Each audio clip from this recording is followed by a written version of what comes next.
Live from the nation's capital, The Larry King Show, America's favorite talk program. The Larry King Show comes to you via the Mutual Radio Network, providing you the opportunity to talk directly with Larry and his guests. Now, radio's most talked about interviewer and the host of our program, Larry King. Good evening on this Monday night. The Larry King Show is swinging again. Another night, another week of outstanding guests and interesting interviews in Open Phone America. Tonight, Richard Carpenter. We'll meet him in a moment. Richard Carpenter, the famed Carpenters, brother of the late Karen Carpenter. And if you want to see how time flies, Karen left us a little over 3 years ago. He sang yesterday here in Washington with the United States Air Force Band.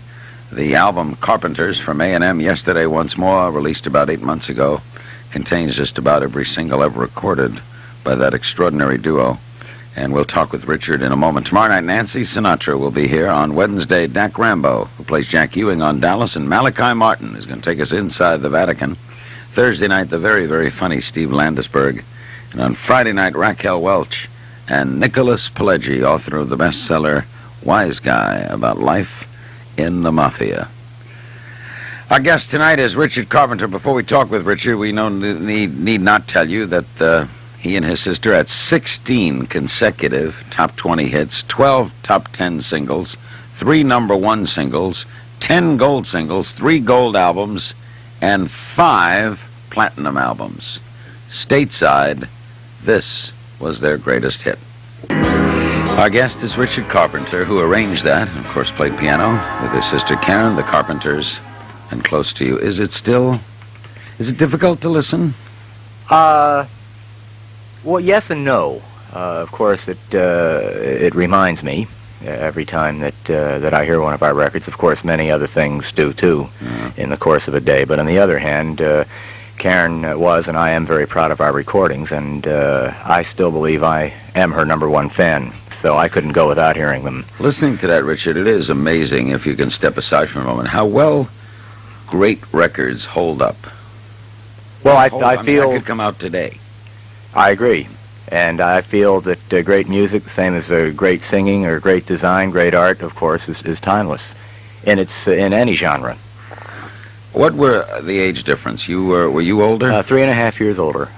Did you start, was it your idea that you be a group? Yes. I got not only in my age a head start in Karen, but I was interested really in music as a career earlier on than in my years than Karen. In fact, for a while she was really a classic tomboy, and for as much talent as she had, to me it bloomed relatively late. You always wanted to be a piano player, arranger? Yeah, and of course, again, when I was about, say 15 and Karen was 12, she liked music a great deal, but she didn't sing and she didn't play. And when did it blossom? In high not school? Too long afterward. Yeah, first year of right around the first year of high school. Both at the same time, both the singing and her interest in drumming. Where did you start? Well, for all intents and purposes, we started in Los Angeles. We'd moved there from New Haven in 1963. Did you play in a Holiday Inn or something? Oh, I did the whole route. Yeah, and a lot of the dives. Also did. I was a church organist. We did weddings. We did both as an organist and then as a trio. Did somebody hear you? I mean, to get you in, the recordings came before the concerts and everything like that. Oh, sure, yeah. We were definitely primarily a record act. Was it A&M that heard you? Yeah, who really gave us our big break. We had a very brief stint with RCA Victor, but that was as an instrumental trio. We had entered the Hollywood Bowl Battle of the Bands in 1966, and we won it, and a representative of RCA heard us there and was interested in having us record as a trio, kind of a jazzy rock trio. And of course Karen was drumming, I was on piano, Wes Jacobs on bass, and we went through a developmental thing. We did some sides, but it didn't click. Then I got the idea to put together the big vocal sound, and ultimately the audition tape was turned down by many people, the same old show business story, and Herb Alpert heard it and he liked it, and that was the beginning. Richard Carpenter is our guest. This is the Larry King Show in Washington. Back after these messages. Our guest is Richard Carpenter. He formed part of the duo that was the Carpenters. There was, of course, the bass, Joe Osborne, and guitars in the choral section. Did you always arrange? Did you arrange every record you did? Yeah, with the exception of our Christmas album. I wanted to go into a more traditional sound for that album, and we used the late, great Peter Knight from England. But all of the tunes on this album, just about, well, all the singles and most of the album material were my arrangement. What was the first hit recording for A&M? Of ours? Yeah. Close to You. That was your first? Yeah, Ticket to Ride was the first release, and it got on the nationwide Hot 100. It did all right for itself, but it cannot be termed a hit. And then Close to You followed that, and that one took off. How'd you get that tune?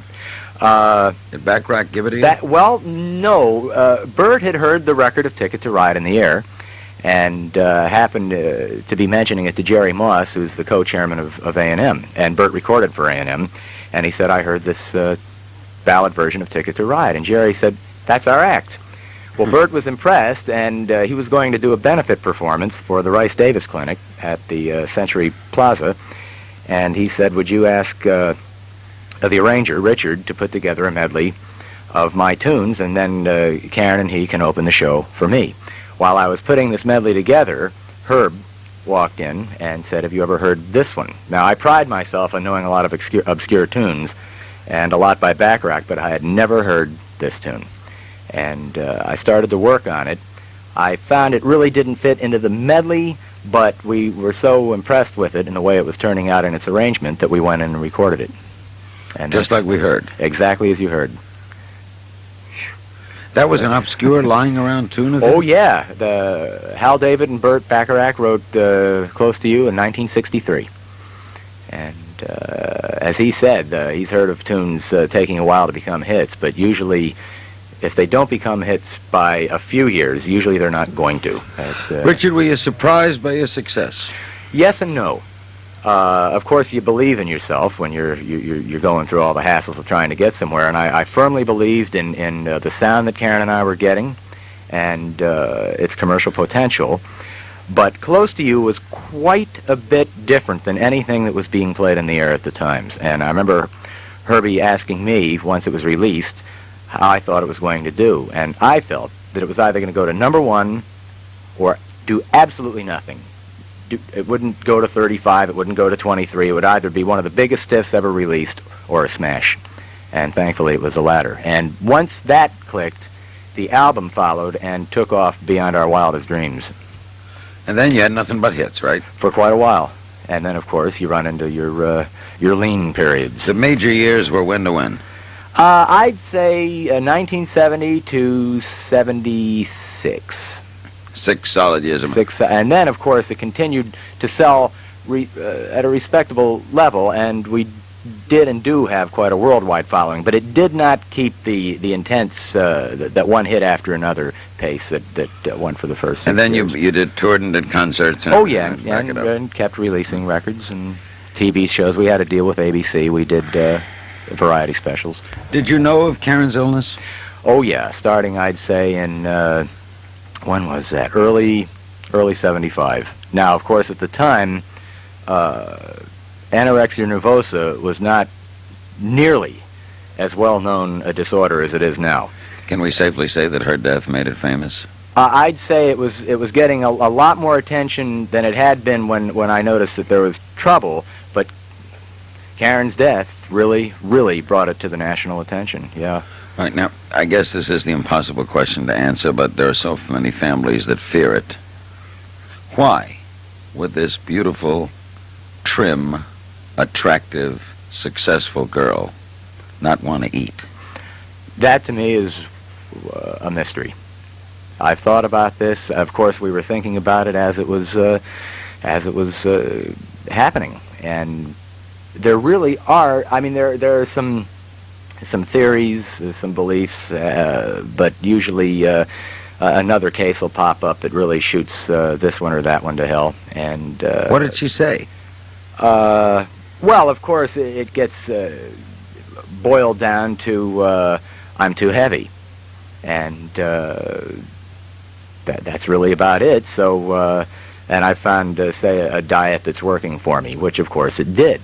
Now, I should add that Karen was never obese. Karen was pleasingly plump, so to speak, when she was a kid.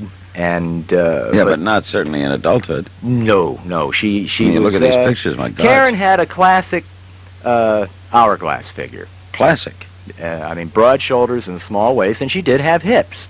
But of course, as you know, there are trends in style and looks and everything else. And at that particular time, and really quite a bit today, the straight up and down look was in. But there's a difference, which is the puzzle to me, of someone saying, "Yeah, I'm going to lose a few pounds," and then carrying it, and what turns it into anorexia nervosa, or how that gets implanted in someone, is, of course, a mystery. Now, when she was down, what weight was she down to?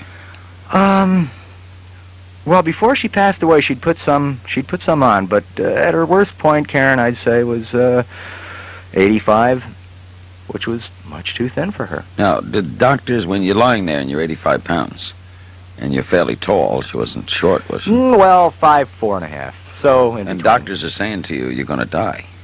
Right? Obviously, a doctor would say that. I mean, you're withering away. That didn't help. No.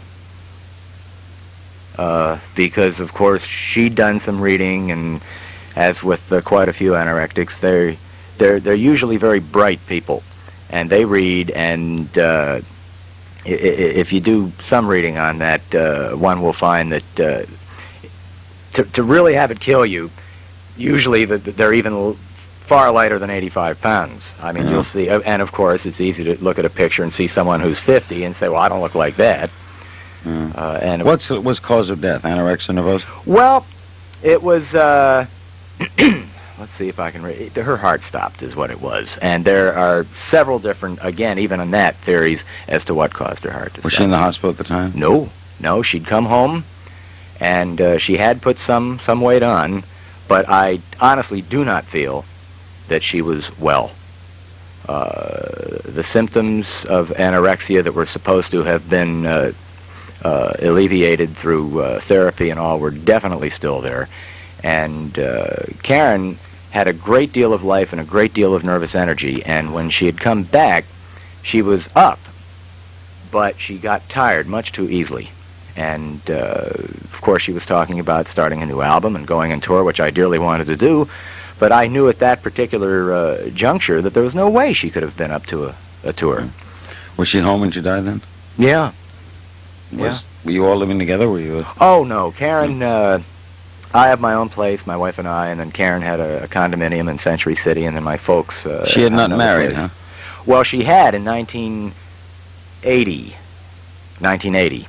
That, unfortunately, did not work out, but they had separated, and plans had been made. In fact, that day, the day that she passed away, to sign the final papers. She just went to sleep and didn't get up? Well, she came down to visit Mom and Dad, and no, she went to sleep. She got up the following morning, and I think went down and fixed herself got the coffee going, went back upstairs, and that was when she... Were you totally shocked, or had doctors warned you of the possibility? Well, they hadn't warned... No, I can't say they had warned it. Obviously, from reading, I knew that if she'd kept it up for too long, or had gotten too thin, but she had put the weight back on, and I can't say... If you'd see... I spoke with her the day before she passed away. She sounded a little tired, but certainly not that ill. Not at all. And I guess what I'm saying is the doctors didn't say she's going to die. How old was she? 32. And how do you rebound? Was it... Well, you had a good marriage, right? I beg your pardon? You had a good marriage. You yourself were married at the time, right? I mean, you had... Oh, yeah. I'm talking about your own rebounding. Did you Yeah. find strength in your own family? Oh, sure. And friends. How about your parents? I know your father's here with you today. Yeah. Well, Mom and Dad came along for the concert. Yeah. And Must have been harder for them. I don't know. Of course, it was terribly hard on them. Terribly hard in many ways on me. But from what I understand from talking to people, there's nothing... It affects a mother to lose a daughter more than any other relative. And an extraordinary talent. Well, that's the The thing. world It's lost. a shame, and so it's tragic in many, many different ways. I mean, We all lost. I believe that absolutely. Do we have an idea how many anorexics there are in this country? I don't have that information. It's almost all women, right? The majority is women. Yes. Our guest is Richard Carpenter. We'll talk more about the music business. We'll be taking your phone calls. A&M Records released about 8 months ago a lovely album called Carpenters. Yesterday Once More contains all their single hits and beautifully put together in a wonderful array of pictures. Richard Carpenter performed here yesterday with the United States Air Force Band in concert and is currently in the process of putting together a new album for Herb Alpert's crew at A&M. We look forward to its release. Really, when can we look for that new album, by the way? Well, I'll be starting back up on the album as soon as A&M Studios get done with their renovations. We're looking at a September release on it. Going to be choral group and your piano and Well, the vocals, all the background, just like Karen and I'll be doing them, will be all overdubbed. So it'll have a vocal sound, but it will be not a chorale, but overdubbing. The one we played when we came on the air, Close to You, was the number one hit in this country. The number one worldwide hit was Yesterday Once More. How do you explain that? I mean, this was like, what, 2 million in Japan? It sold 750,000 singles in Japan alone, and over there it would be like selling 20 million here. And it was a number 1 million seller here and in England and all over. It it had a catchy melody and a lyric that was speaking to one of the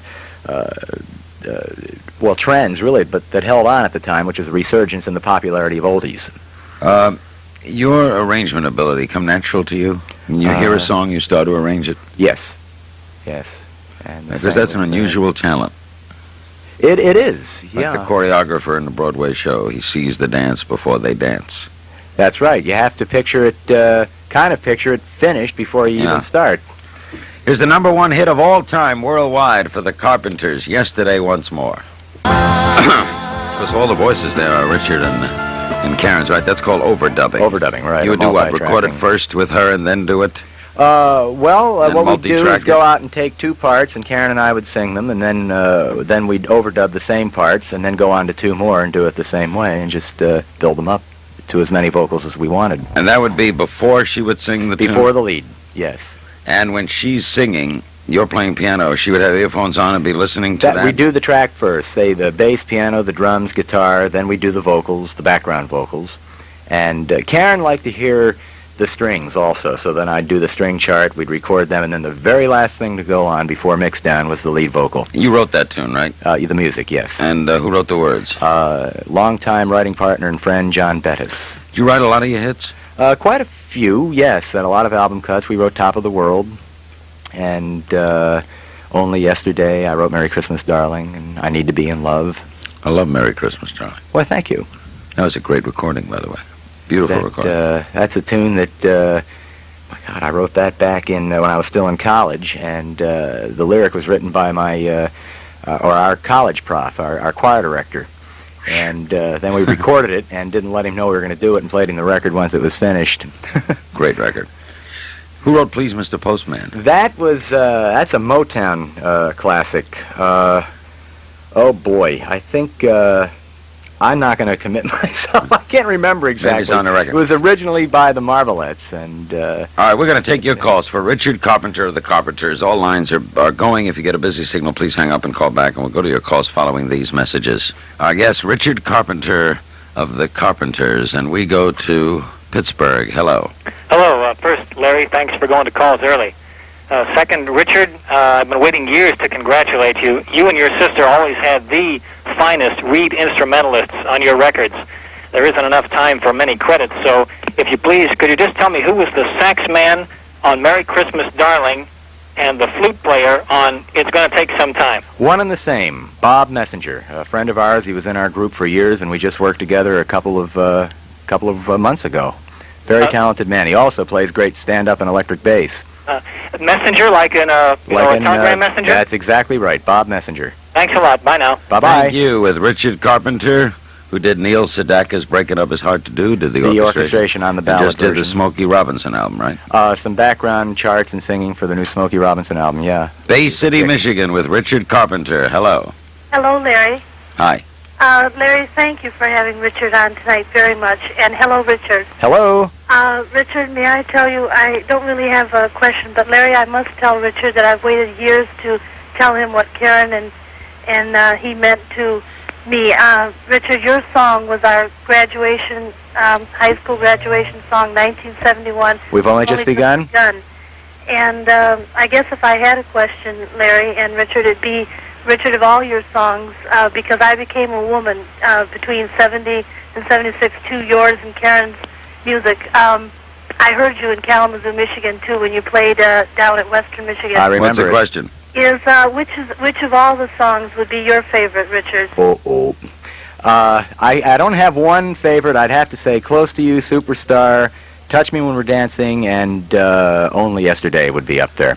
Thank you very much. With Thank Richard you. Carpenter, Minneapolis. Hello. Yeah, Larry, I have an answer to your question about how many anorexics are there. Yeah.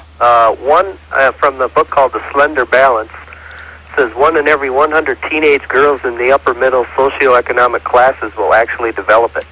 And also 15 to 20% die of it. Huh. And one question for Richard.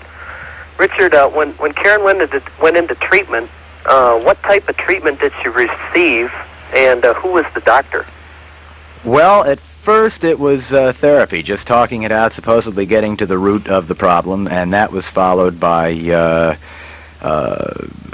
his and another. Well, the one chap is not a doctor; he's a therapist, and he had a doctor working with him.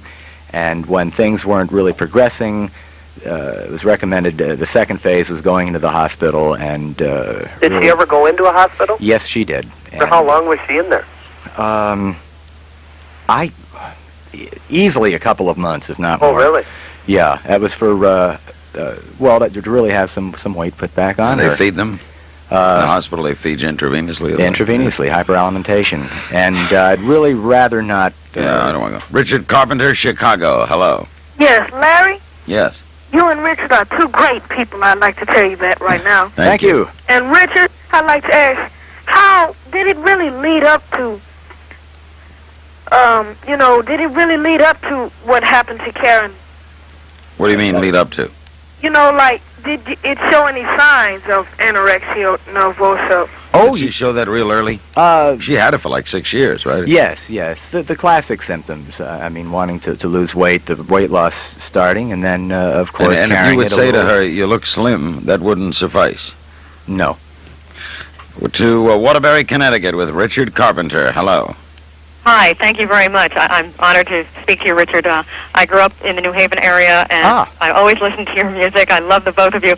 It must be terrible to lose a sibling, but aside from the personal tragedy, how did it affect you professionally?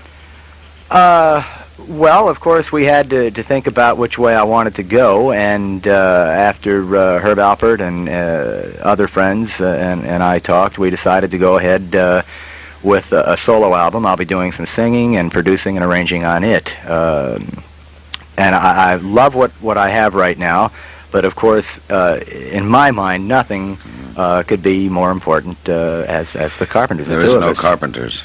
I was wondering, on a more selfish note, and this is probably awful to say, but when your sister did die, I know you have the strength in the musical arrangement. She had the immediate audience attention, though, with her voice and the quality and depth of her voice. Did you wonder what your next phase of performance would be for you?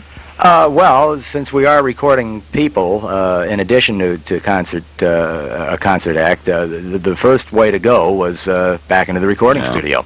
I have one last question.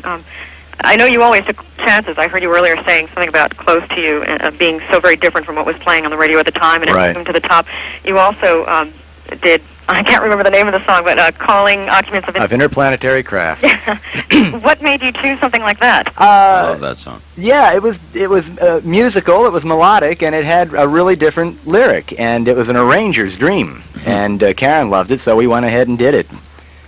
Thank you. With Thank Richard you. Carpenter, Palo Alto, California. Hello. Hello, Richard. I'm a big fan of your arranging, and I wonder if, in relation to what the previous caller said, you could tell us a little bit more about the upcoming album and what sorts of things you're going to be doing on it. Okay, well, I'd say it would fall in the in a broad sense in the same genre we've worked in all these years, which is, I suppose, since we have to put a tag on it, adult contemporary / top 40.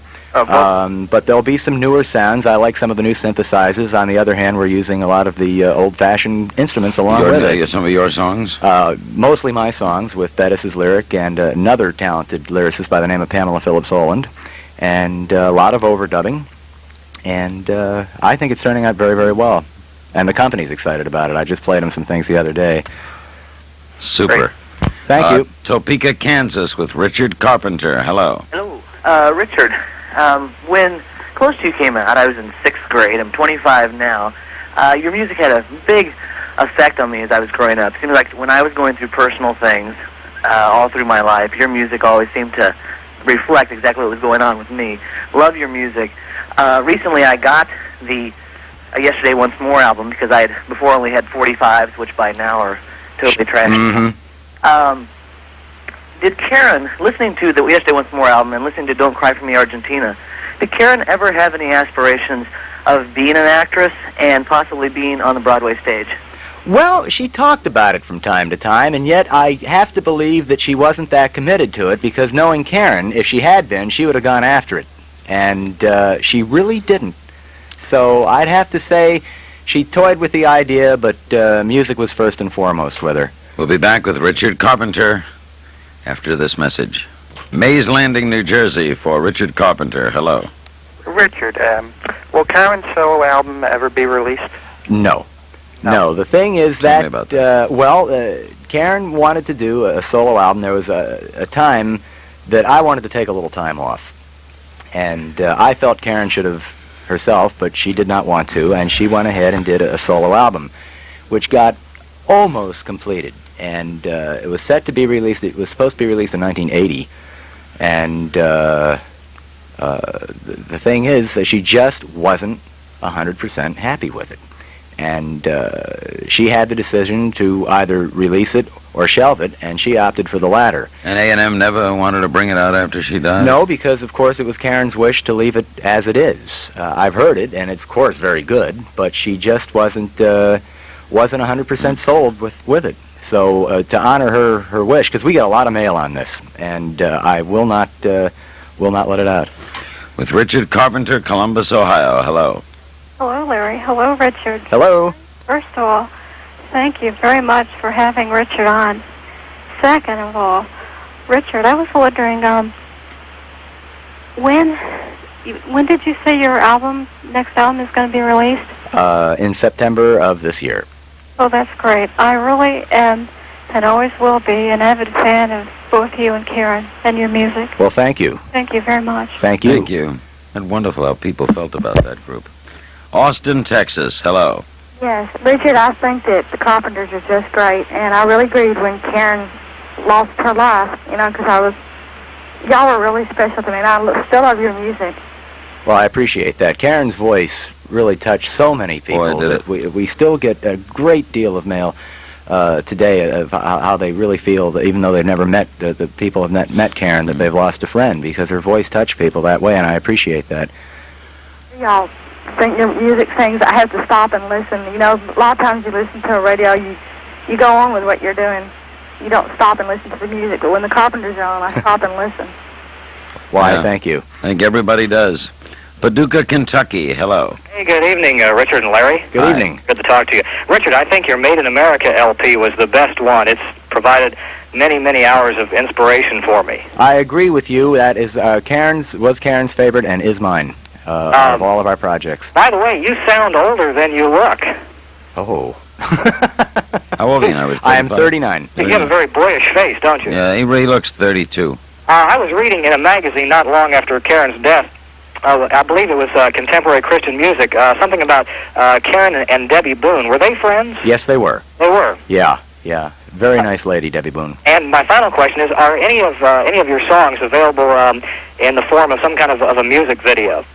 Yeah, we released one right around the same time as the Yesterday Once More album here, last April. It's companion video. It's called Yesterday Once More, and it has 15 performances in high-fidelity stereo, and it runs about 55 minutes. And it's called Yesterday Once More? Yeah, and it's on beta and VHS and Laserdisc. Wow. San Diego, hello. Good evening, gentlemen. Hi. In answer to your question about Please Mr. Postman, who wrote it, I have the Horizon jacket in front of me. It shows W. Garrett, B. Holland, F. Gorman, G. Dobbins, and R. Bateman. That's why I never can remember.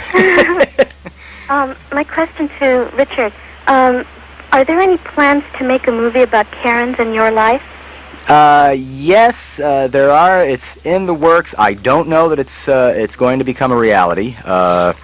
The first draft of the script came in, and we're making some changes. And there is a possibility that it will become a movie of the week. But I want to make sure that it's done as faithfully as we can. Who would you like to play her?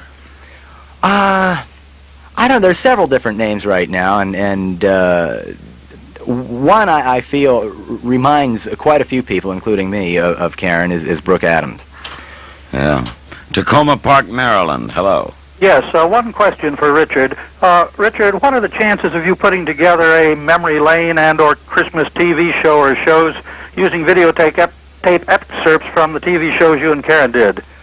We've received some correspondence on that, and at some point in time, I would like to do something like that, but there are no plans at the moment. I imagine it would be an extraordinary hit. They used to show Bing Crosby's years after he passed. Yeah, I think the public could take it. You know, I mean, some might think it's difficult, but I think it would be well appreciated. Yeah, I tend to agree. Battle Creek, Michigan. Hello. Kellogg's. Hello, Richard. Hello. I'd just like to say that I heard you in concert in August of 1976 and had a tremendous effect on me. I really enjoyed it.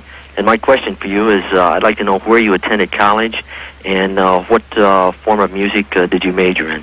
Attended college at California State University at Long Beach, used to be known as Long Beach State, and I was a music major, and my instrument was, and of course is, piano. Where did Karen go to college? Same school. Was she a music major too? Yes, she was, in voice, but of course... Where did she learn drums? On her own. She could play really on her own, and then when things started to take off with her drumming, she then studied under a chap named Bill Douglas at Drum City and learned how to read. She drummed on Yesterday once more, right? Yes, she did, and Please Mr. Postman and quite a few others.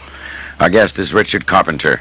He performed yesterday here in Washington with the United States Air Force Band and the Singing Sergeants. By the way, they're one of the great groups around. Mm-hmm. And, of course, he and his sister had 16 consecutive top 20 hits, 12 top 10 singles, 3 number 1 singles, 10 gold singles, 3 gold albums, and 5 platinum albums. Richard Carpenter, and there's a new album coming from A&M this fall, and released about 8 months ago, Yesterday Once More, a collection of all the Carpenters' single hits. Our special guest tonight, a great musical talent, Mr. Richard Carpenter. Before we go to phone calls for Richard Carpenter, we're going to hear one of my favorite Carpenter songs to get us in a lively frame of mind. Top of the world, Richard Carpenter, San Jose, California. Hello. Yes, hi. My name is Byron Harkey, and I live in San Jose, but for many years I lived in Downey. And I just wanted to say that I've always enjoyed your music, Richard, and I was very fortunate in getting to meet Karen at Dr. Goslin's office back in 1976. And that I must say that she was very beautiful in person. Yes, she certainly was. Yes, the camera never did her justice. I must say that much. And you have a question? And I do have a question. My question is regarding your last album that you made, Voice to Heart. Will the song Now ever be released as a single? I really don't think so, but that is one of my favorites. Now? It's Roger Nichols' melody. Beautiful song. Miami Lakes, Florida. Hello. Hello, Larry. First of all, you're fantastic. Thank Love you. you down here. Quickly, Richard, 2 quick statements and a question. Number one, the song you just played, Top in the World, that tells what it is. You know, Karen might not be with us on the earth, but she's looking down and smiling, knowing what you're doing and keeping the Carpenters alive, and it's beautiful. Thank you. Number two, my wife now and his girlfriend, we saw you 13 times in concert beginning in Des Moines, Iowa in 1970, matter of fact. Quickly, the question. We can't get a song you sang on one of your first albums called Mr. Gooder. Gooder, yes. Gooder. Could you quickly explain that on the air, what that song was all about? We love you. Keep up the good work. Thank you. It was a tune that John and I wrote about a chap that who we worked for when John and I were a piano banjo act in 1967 at Disneyland. And at the time, we didn't see eye to eye, and we wrote the tune. It was our version of a protest tune. And, of course, Mr. Gooder as we was mellowed, we you worked for realized him at Disneyland. Yes. You worked at Disneyland, huh? Yes, we did. You had to keep that perpetual smile. And while we were singing, Yeah. yes. we worked on Main Street, USA at Coke Corner. We'll be back with Richard Carpenter of the Carpenters following these messages. Joe, West Bloomfield, Michigan. Hello. Hi, Larry. Yeah. Just a couple comments and then a favor from you. I think the girl in Raiders of the Lost Ark looks like Karen a little bit and could play her in a movie. Yeah, what's her name? I think it's Karen Allen. Yeah, Right. Karen Allen. Okay, I just want to tell you, Larry, thank you so much for having Richard. My pleasure. So two great stars will not be forgotten. I love the Carpenters. I have the 69 through 73 Singles album. Karen and you are a big inspiration to me, and I was shocked when she died. And the song when she goes, so much of life ahead in the song Only Just Begun Right. really gets to me. And Larry, if you could, during your Open Phone America, could you give your opinion of Vera Kipple? I love your show. Thanks a lot. Sure. Thank you. West Memphis, Tennessee. Hello. Hello, Larry. Yes. Thank you for having Richard on. I've got 3 questions. Go. What was February or March that Karen died? February 4th. Okay. And was she a bulimic? No, she was not. No. Good. Anorectic. I've got a song I wrote. How can I get it to you? You send it care of A&M A&M Records, Hollywood, California. That's all you need. We go to St. Paul, Minnesota. Hello. Richard, I'd just like to say I love your music, and one thing I want to know, I've been a big fan. I never heard anything about your marriage. I'd like to know how you met your wife and when you got married. Got married in 1984. Mary was a secretary and is in a way. She works a lot with the Carpenters fan club, so she's keeping her typing chops up, and she loves it. How'd you meet? We met through an employee of mine. El Paso, Texas. Hello. Yes. What address do we write to get their cassettes and album? It's in all the record stores. Just a record store?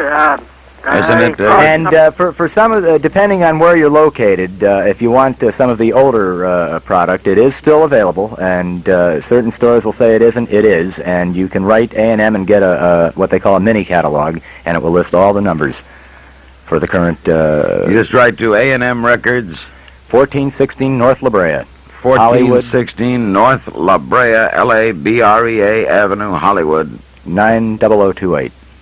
90028. Thank you. Manitowoc, Minnesota. Hello.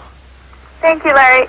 Richard, I'd just like you to know that I'm a recovered anorexic, and I had starved myself down to 87 pounds. I'm 5'7.5", and I just want you to know that it was through Karen's death that really prompted me to seek hospitalization and seek recovery, and I really feel that I'm alive today because of her death. And I just want you to know that it was not all for naught. And I just want you to, I want to know, what symptoms did she have following her recovery that you knew that she was still anorexic, that she still had those symptoms? Well, really, the biggest thing as far as a symptom, and I can't say it's really being anorectic, was that she was tired, as I'd mentioned, much too tired for the normal Karen. Did she have any of the obsessions or anything like that, as she previously had? Well, I didn't see Karen all that much to be able to answer your question, other than there are certain things as far as maybe dwelling a little too much on a D- problem and turning it a little bit. But other than that, since I didn't see her all that much, I'd say really her lack of energy. Yeah. Lake Worth, Florida, for Richard Carpenter. Hello. Yes, sir. First, a question. How come there was never a TV tribute on one of the 3 networks to Karen's memory? Well, of course, now Karen passed away not long before the Grammys of that year, but they make it a policy, if you'll think about it, they do not do tributes on the Grammys. And there was one, in fact, that I appeared in on the American Music Awards. Yes, I missed that, and I'm sorry I did, but I just want to say that she had a voice and a style that will never be matched. I agree with you, and I appreciate that. Thank you. She was exceptional. Dallas, Texas. Hello. Yes, I've got kind of a chicken or the egg question for Richard. Which came first, the legendary Crocker Bank commercial or the record release of Was Only Just Begun? The Crocker Bank commercial. It was at the time called the Crocker Citizens Bank. Their advertising people came up with the soft sell approach, which was to show a commercial depicting a young couple getting married and kind of riding into the sunset, and Crocker Bank is there to help. They went to Chuck Kay, who was with Almo Publishing, which is a branch of A&M Records. They assigned two very talented writers, unknown at the time, Roger Nichols and Paul Williams. They wrote the tune, and I heard the tune during that commercial while I was watching it one evening and thought that it had a lot of potential. Who had originally done the vocal on that? Paul Williams. Oh, really? Yeah. Okay, because I thought I'd heard, maybe it was a later release, I'd seen it when I was going to film school, a 16-millimeter print of that commercial, and I thought it had Karen's voice on it, female voice. No, not to my knowledge. The actual commercial was Paul Williams. Philadelphia, hello. Hello, Richard. I'd like to compliment you on the video collection you put together. It was well worth the wait. Well, thank you very much. Yeah, the sounds and looks really great. Thank you. I urge every Carpenters fan to get one.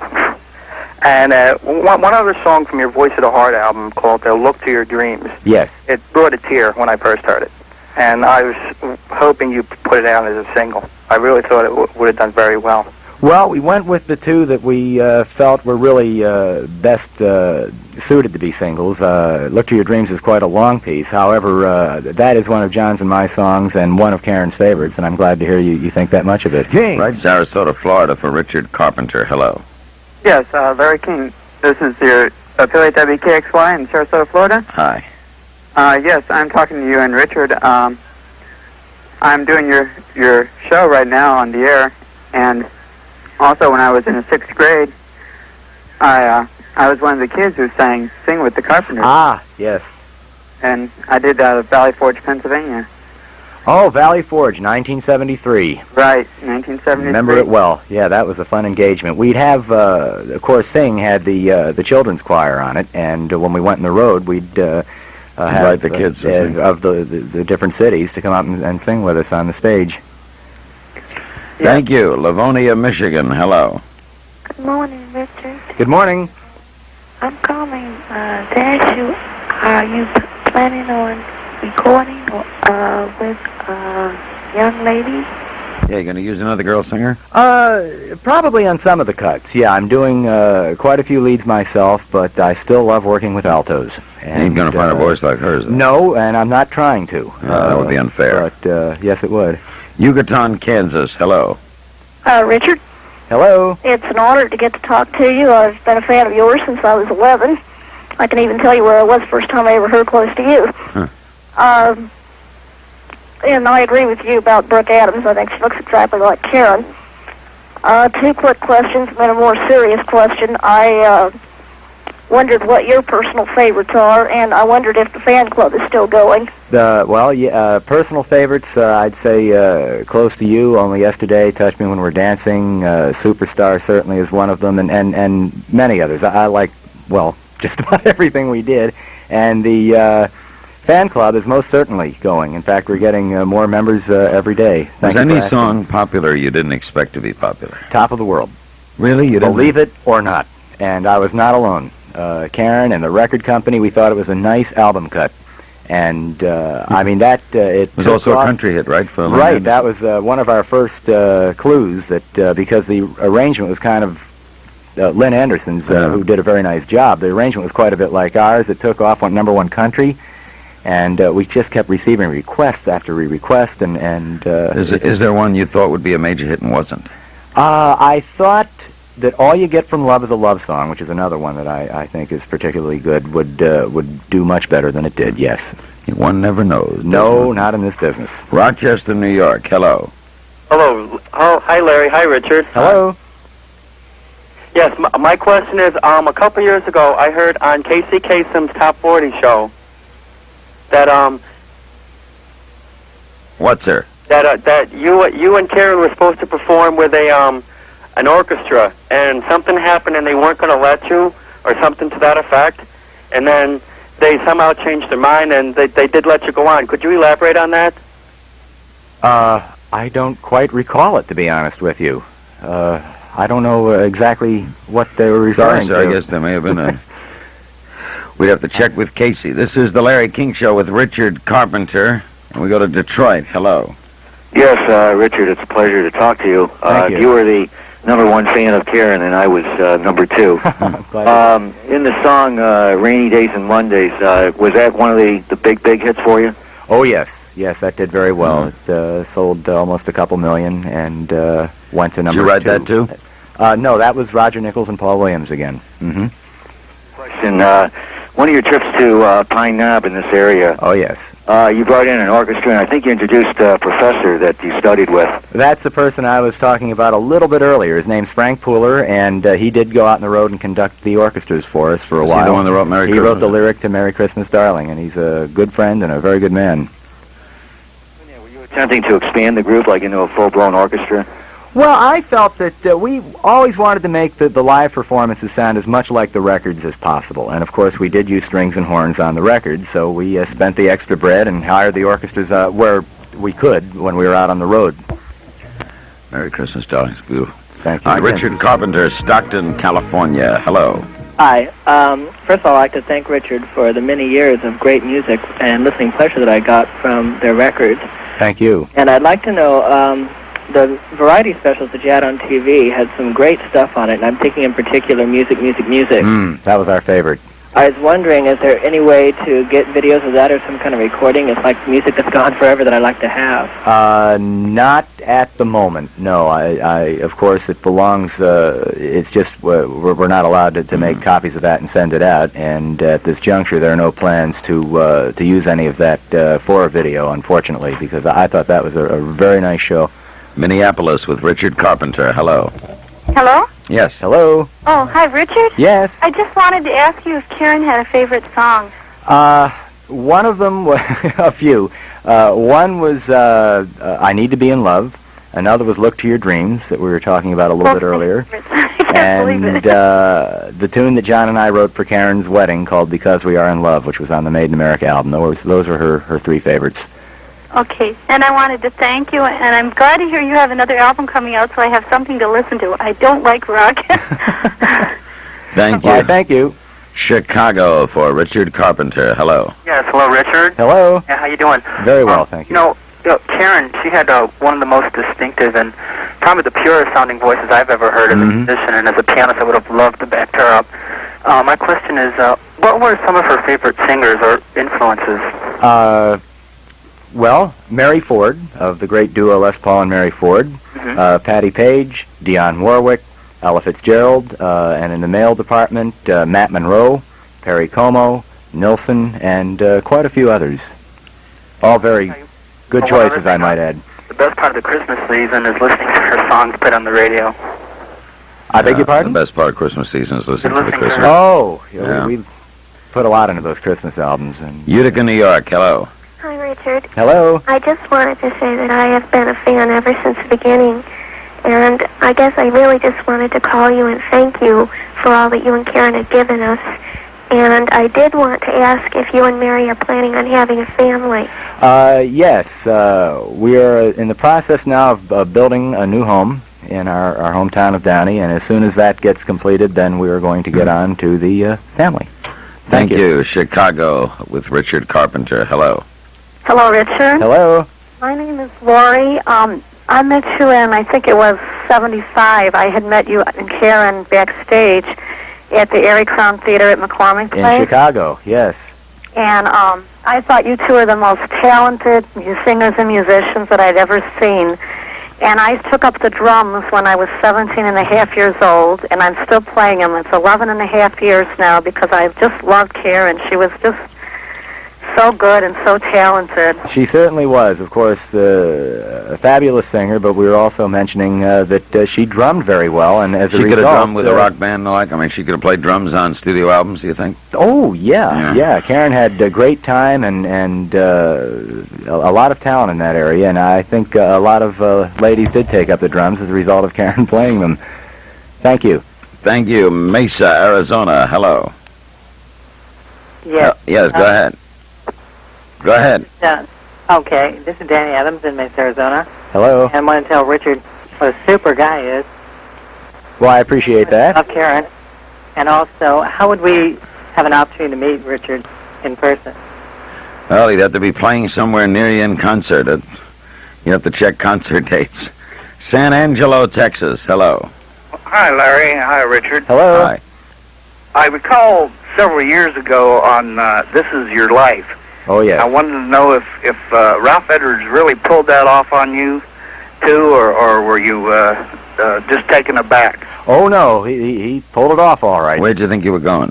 It was the end of our first really successful year with A&M, and the ruse was that they were going to throw us a big Christmas party. That's right around when that was taped, This Is Your Life, and they asked us to dress up and meet them at A&M Studios, and then once we got in there, Herbie was saying that before that they were going to do this like a documentary on A&M, and they were going to just listen to one of our new recordings, and then, of course, Ralph Edwards walked into the studio, and Karen, of course, was mighty young at the time, and she didn't even, it had just come back on, This Is Your Life, and she didn't even, she was doubly surprised, because, of course, she was wondering who it was, and then she'd never heard of This Is Your Life. But that was a nice surprise. Maplewood, Minnesota. Hello. Hi, Richard. Hello. Hi, I'd like to know why Karen didn't make her anorexia public when she would have gotten so much support. Well, to be quite frank, there were many years when Karen really believed she was not anorectic. And, of course, there were people who thought she was, and they'd ask her, and she'd say, I'm not. No. And I really believe that she did believe it. Many deny it. And yes, they do, and Karen was, by the way, planning on making it public and saying that, of course, that she'd fought it and then bringing it to the public attention. Kansas City, hello. Yes, Richard, I've got a question for you. Uh-huh. Are you still a Baldwin artist, or I'm a were you paid by the Baldwin Piano Company at one time? I'm a Baldwin artist, yes. Okay, you still use the Baldwin exclusively? Yes, I do. Okay, you just settled the argument. A friend of mine said, no, it's Steinway. I said, well, I don't know. Well, they both make great pianos, but for years I've been a Baldwin artist, yes. Tampa, Florida, hello. Hi, how are you? Hi. Listen, I want to tell you something. Richard? Hello? Yeah, Richard. Yes? I want to tell you something. I like all the Carpenter songs that I heard, and I really cried when she died. Yes. And I cried all day long, and I think that she was one of the best singers I ever was. She certainly was. I think it was unique. Thank you. We'll be right back Thank you with very Richard much. Carpenter. The memory never dies after these messages. With Richard Carpenter, Philadelphia. Hello. Good morning. Good morning. Richard, I would like to know your favorite female singers today, and I would like to know, would you like to do a duet with the great Whitney Houston? Whitney Houston is a major discovery, very good singer, and of course, yeah, I like working with... Have any favorites around today? Well, Dion, of course, and Ella Fitzgerald.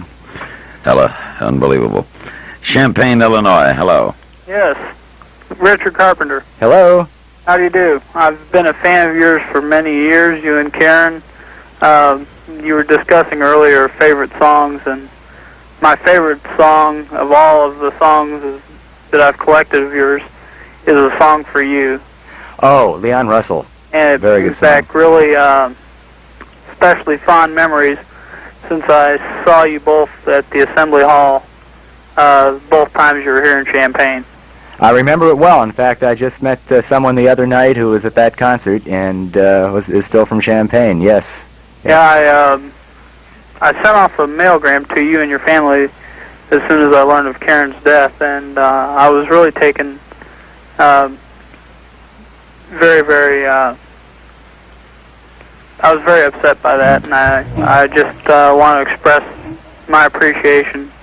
Well, I appreciate your feelings and the mailgram and for that matter, all the ones that were How sent many to us. people did you hear from around the world? Many, and we still are. We get letters that still say that they've taken this long to be able to put into words what they feel, and we're still getting them. Chicago, hello. Hi. Hello, Chicago. My name is Jonas, and I'm a member of the fan club. You have the same name. It's a pretty good trumpeter. I was just going to say. I know Jonah pretty good. Capital. Actually, I stood in front of the judge to change it, but I went to your Eric Crown Chicago Theater concerts, and I just wanted to say one day, or after one concert, I tried to see you and get my album signed, but they wouldn't let us see you, but you signed it anyway. So I wanted to thank you for that. Also, I have been studying voice for 7 years, although I've been singing for 14, and you're a very strong influence on the way I sing.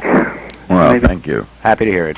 Oakland, California. Hello. Hi, Larry and Richard. Hello. Richard, I'd like to call in response to something a caller a half an hour ago said about something he had heard on the American Top 40 show hosted. Oh, yes, maybe we could... Well, I think, and I wonder if you remember this, I think maybe this have been the thing he was talking about. I remember Casey Kasem telling a story one time about how you were putting on a performance with, I think, the Minneapolis Symphony Orchestra, and when you went on stage that night, the bass player was stuffing Kleenex in Oh, is that what it is? Okay, yeah, it wasn't Minneapolis. Where was it then? That's what I'm trying to remember. I think it was in Iowa, but that's not important. It was during rehearsal. We were making like a Pops appearance with the symphony. And, of course, where we weren't loud the way, say, Deep Purple is, we still had amplifiers. And, of course, one of the string players didn't like the sound. And what upset me is when I was rehearsing them, I was going to the downbeat of Superstar. That's when he chose to put the cotton in his ears. And so I put the baton down and said, I understand, but if you do it, please do it while you're not playing. That's the only thing. It's not too professional to be stuffing cotton in your ears while you're supposed to be playing. That's all. The concert went very well, by the way. Buffalo, New York. Hello. Yes, good morning, Larry, and good morning, Richard. How are you? Good morning. Fine, thanks. It's a pleasure to talk with you, Richard. It's been many years. I'm originally from Canada, and I remember when you and Karen came up to Toronto. Oh, yeah, we love playing Toronto. Boy, I tell you, I remember the first, it had to be one of the first interviews, I guess, the two of you did, with a friend of mine at a radio station in Toronto, and at that time we learned a great deal about you, and of course it just went on. My question is this morning is, are you planning on heading up this way at any time for any type of performance? Oh, I'm sure we will be in the future. At the moment, I really need to get, once the A&M studios are done with, they're being refurbished, I have to get the album done, and then we will get into the concert schedule. But we always enjoyed playing Toronto and walking up and down Yonge Street, so we'll be there. Great town. Bay City, Michigan. Hello. Good morning, gentlemen. Morning. Richard, I read some time ago that you listed one of your favorite bands as being Led Zeppelin. Yes, in that particular area, I did, yes. And I was wondering, now that you're forming a solo career of sorts, if you thought of getting together a group of musicians, you acting as arranger, producer, and performer in a band with a heavier, thicker sound, emulating some of your favorites. No, not really. I'm going to work, I will be working with people on my album, but it will not be a group per se. And the other thing is, I admire a lot of different styles of music, but it would not be fair to that particular style, say the harder sound, if I got into it, because I really don't do it nearly as well as the genre we work in. Madison, Wisconsin. Hello. Hello. I want to say thank you to Richard for the many, I think it was really brave of them to release the kind of music they did in the early 70s, but I think the public recognized the quality.